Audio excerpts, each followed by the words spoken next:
Chapter 14. The Lord will have compassion on Jacob. Once again he will choose Israel and will settle them in their own land. Aliens will join them and unite with the house of Jacob. Nations will take them and bring them to their own place, and the house of Israel will possess the nations as men-servants and maidservants in the Lord's land.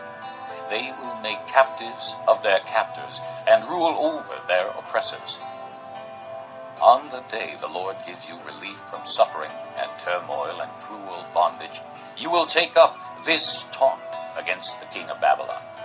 How the oppressor has come to an end.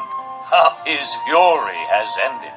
The Lord has broken the rod of the wicked, the scepter of the rulers, which in anger struck down peoples with unceasing blows, and in fury subdued nations with relentless aggression. All the lands are at rest and at peace. They break into singing. Even the pine trees and the cedars of Lebanon exult over you and say, "Now that you have been laid low, no woodsman comes to cut us down."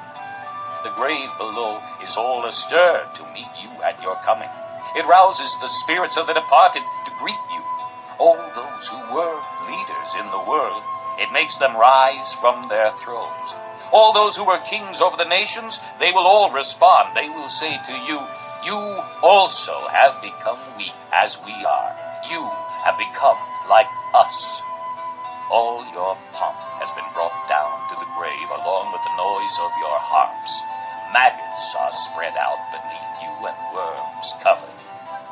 How you have fallen from heaven, O morning star, son of the dawn. You have been cast down to the earth, you who once laid low the nations.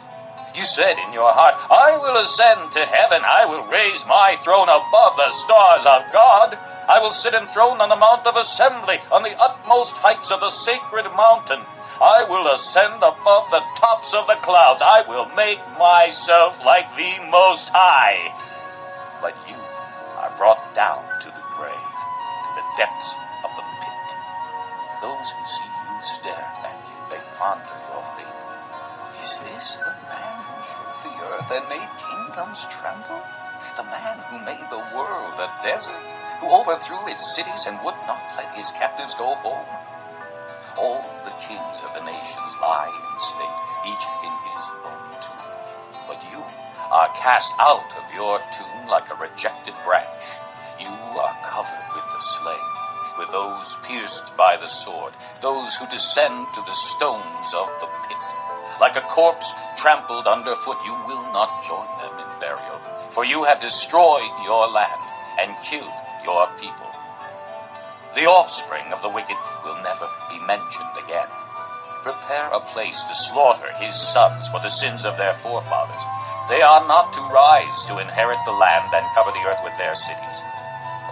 I will rise up against them, declares the Lord Almighty. I will cut off from Babylon her name and survivors, her offspring and descendants, declares the Lord. I will turn her into a place for owls and into swampland. I will sweep her with the broom of destruction, declares the Lord Almighty. The Lord Almighty has sworn, "Surely as I have planned, so it will be, and as I have purposed, so it will stand. I will crush the Assyrian in my land. On my mountains I will trample him down. His yoke will be taken from my people, and his burden removed from their shoulders." This is the plan determined for the whole world. This is the hand stretched out over all nations. For the Lord Almighty has purposed, and who can thwart him? His hand is stretched out, and who can turn it back? This oracle came in the year King Ahaz died. Do not rejoice, all you Philistines, that the rod that struck you is broken. From the root of that snake will spring up a viper. Its fruit will be a darting, venomous serpent. The poorest of the poor will find pasture, and the needy will lie down in safety. But your root I will destroy by famine. It will slay your survivors. Wail, O gate! Howl, O city! Melt away, all you Philistines! A cloud of smoke comes from the north, and there is not a straggler in its ranks. What answer shall be given to the envoys of that nation?